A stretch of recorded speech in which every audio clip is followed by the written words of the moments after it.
Hey, it's me, Adam Sklar. Do you have a frame that you want to run a dropper post on, but there's no port for internal routing? Well, today I'm going to show you how to void your warranty and add a hole yourself. Let's check it out. All right, our first stop is the hardware store, and we're going to find some rubber grommets. These are normally for routing electrical cables, but they work great for us. We're going to get one that uses a 3/8 inch hole. You could also get them on McMaster, or if you want to be fancy, you could use one of these bike specific ones. You would have to make an oval hole, which is totally doable, but we're not going to do that in this video. Before we get started, I want to emphasize that this is a bad idea, and I seriously think you should not do this. It really actually does void your warranty, especially if you have a Sklar bike. So I can't honor your warranty if you do this. Also, I think a dropper post on a gravel bike is heavy and not fun, but I know you're going to do it anyway. So if you're going to do it, this is how I would do it. Let's talk science. So here's a tube with a hole in it, and the red lines are how stress moves through the tubes. So you can see where there's not a hole, it goes straight through. When there's a hole, the stress kind of stacks up around the edges. So that's why we normally reinforce a dropper port or any hole we put in a tube. Is that stress enough to cause a crack? I can't really say that for sure, but that's just why we want to be careful and not always go around drilling holes in bikes.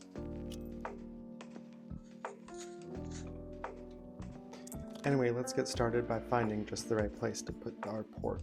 So I'm going to put in a cable here and kind of mock up where it would go and find just the right spot. And before I mark it, I'm going to go ahead and put a piece of blue painter's tape on the frame. So that'll help in case I miss and scratch something, or it can tend to help the paint keep from chipping by keeping everything locked down.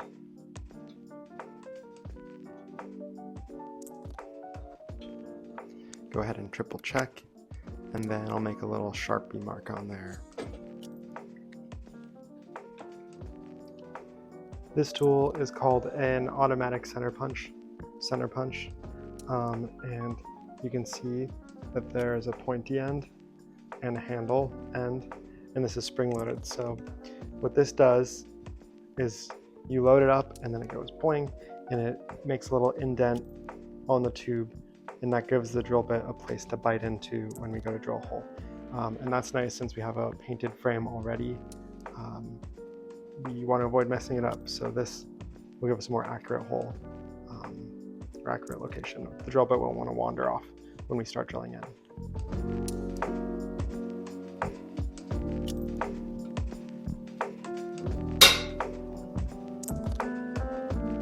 So our little grommets use a 3/8 inch hole, but with steel, this frame is steel, it's a good idea to start with a smaller pilot hole and work our way up. So I'm going to go 1/8 of an inch, 1/4 inch, and then we'll finally do the 3/8 hole. We'll clean it up, and that's pretty much all there is to it. I'm going to also use these handy tube blocks to hold the frame in my vise while I drill it.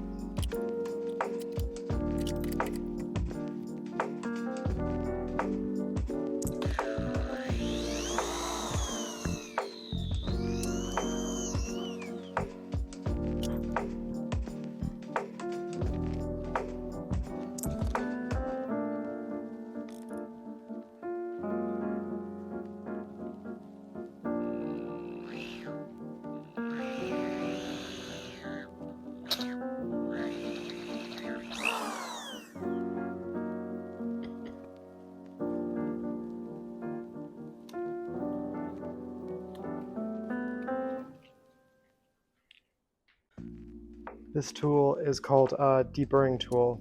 I made this one a long time ago, but you can see it has this little blade that we can run around the edge to help clean up the burrs, which is good because we don't want to slice into the grommet or the cable, and also burr can also be another stress riser that could cause a crack. So we'll clean up the holes, stick in our grommet, and then this is how I would not do this for sure.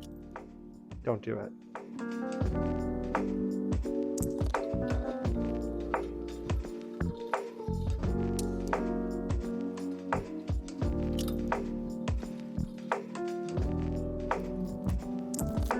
Okay, now we can put in our grommet.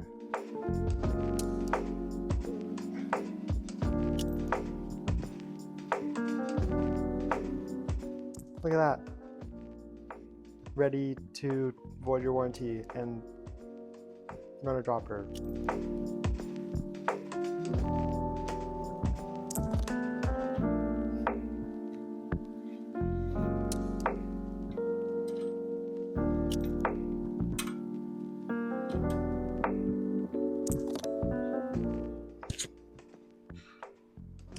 And there you have it, warranty void.